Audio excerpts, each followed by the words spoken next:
Shalom, selamat pagi Bapak, Ibu, Saudara, rekan-rekan yang saya kasihi di dalam Tuhan Yesus Kristus. Dengan penuh sukacita di dalam Tuhan, kembali pagi hari ini kita berjumpa melalui program Motivasi Pagi.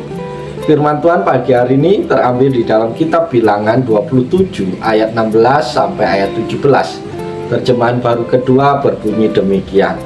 Biarlah Tuhan Allah dari roh segala makhluk mengangkat atas umat ini seorang yang berada di depan mereka ketika berangkat perang dan pulang, dan yang memberangkatkan mereka serta memulangkan mereka, supaya umat Tuhan jangan seperti domba yang tidak mempunyai gembala.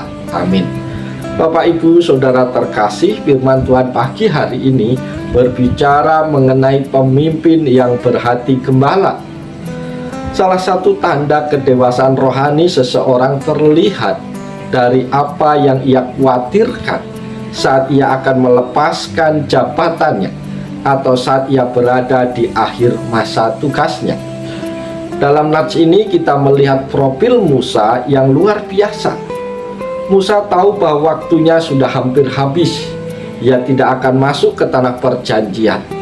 Namun alih-alih memikirkan kepentingannya sendiri, warisannya atau nasib keluarganya, Musa justru memohon kepada Tuhan untuk masa depan umat yang dipimpinnya.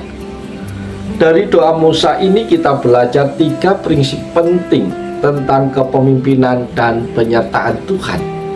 Yang pertama, pengakuan akan kedaulatan Tuhan.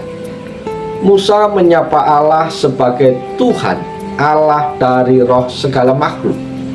Ini adalah pengakuan bahwa Tuhanlah yang paling mengenal hati manusia.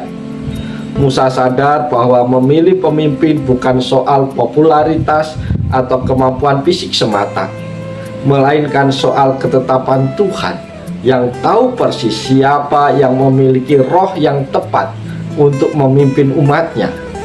Kita diingatkan bahwa dalam mencari pemimpin, baik dalam gereja, keluarga maupun pekerjaan, kita harus bergantung sepenuhnya pada hikmat Tuhan.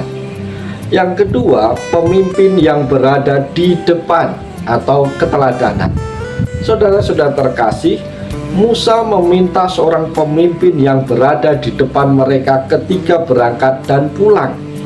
Seorang pemimpin sejati tidak hanya memerintah dari belakang atau sekedar memberi instruksi.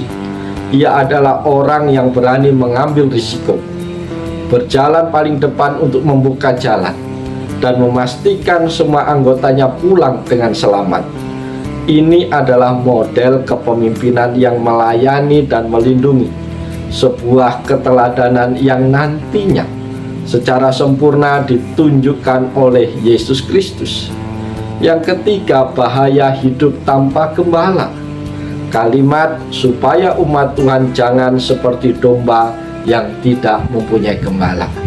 Bapak, Ibu, Saudara terkasih, ini menunjukkan kepedulian Musa akan kerentanan manusia.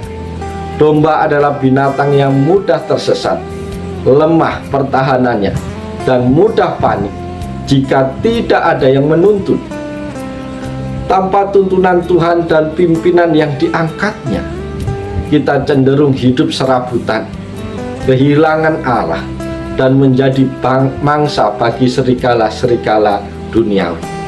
Bapak, Ibu, kita semua adalah pemimpin di bidang kita masing-masing. Mungkin sebagai orang tua, kakak, atasan di kantor, atau para pelayan di gereja. Pertanyaannya, apakah kita memimpin dengan hati seorang gembala yang peduli pada keselamatan orang yang kita pimpin? Ataukah kita memimpin hanya untuk otoritas diri sendiri? Mari kita belajar seperti Musa, yang kerinduan terbesarnya adalah melihat umat Tuhan tetap terjaga dan terpelihara di bawah bimbingan gembala yang tepat. Bapak, Ibu, Saudara yang dikasihi Tuhan, lewat bagian firman Tuhan pagi hari ini juga ada poin penting yang dapat menjadi pelajaran bagi kita yang relevan. Poin yang pertama, pentingnya suksesi dan regenerasi yang tidak egois. Banyak pemimpin di dunia ini saat ini cenderung mempertahankan kekuasaan atau hanya memikirkan kejayaan di masa jabatan mereka sendiri. Musa menunjukkan bahwa keberhasilan seorang pemimpin bukan diukur dari apa yang ia capai saat menjabat, melainkan dari apa yang terjadi setelah ia pergi. Relevansinya bagi kita baik di perusahaan, gereja maupun di dalam keluarga adalah tanggung jawab untuk mempersiapkan generasi penerus. Pemimpin yang baik adalah mereka yang berdoa dan bekerja agar komunitasnya tetap memiliki arah yang jelas, bahkan ketika mereka sudah tidak memimpin lagi. Poin yang kedua adalah kepemimpinan yang terlibat atau leading by present. Dalam ayat tersebut, Musa meminta pemimpin yang berada di depan mereka ketika berangkat dan pulang.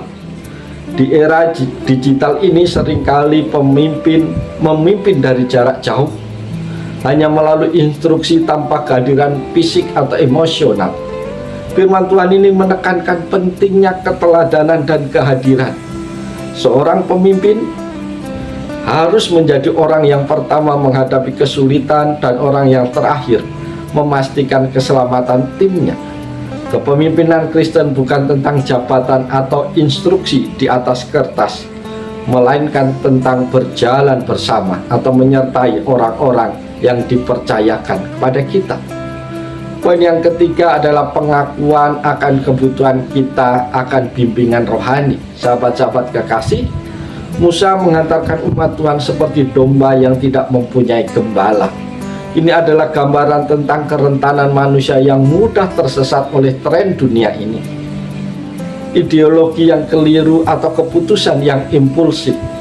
Di dunia yang sangat individualis saat ini, banyak orang merasa bisa hidup sendiri tanpa bimbingan siapapun. Namun firman Tuhan ini mengingatkan bahwa secara kodrat spiritual kita membutuhkan gembala secara praktis. Kita butuh komunitas iman, mentor rohani, dan terutama ketundukan kepada Yesus sebagai gembala agung. Tanpa bimbingan rohani yang sehat, hidup kita akan mudah tercerai-berai oleh badai persoalan dan tipu daya dunia. Karena itu firman Tuhan ini mengingatkan kita bahwa setiap organisasi atau kelompok membutuhkan pemimpin yang visioner, memikirkan masa depan, berintegritas, memimpin dengan keteladanan, dan peduli memastikan tidak ada domba yang tersesat. Biarlah firman Tuhan pagi hari menolong, memberkati, memotivasi kita, siapapun kita, supaya kita mampu menjadi pemimpin-pemimpin yang berhati gembala. Oleh sebab itu, mari kita jalani hari dengan penuh semangat, sukacita, dengan ungkapan rasa syukur. Karena kita percaya Tuhan ada bersama dengan kita. Dia selalu menyertai kita. Apapun tantangan pergumulan, bahkan apapun tugas tanggung jawab kita hari ini, kita yakin bahwa Tuhan mampu membuat segala sesuatunya berhasil. Oleh sebab itu, selamat pagi, selamat berkarya. Tuhan Yesus menolong, Tuhan Yesus memberkati kita semua. Salam haleluya, amin.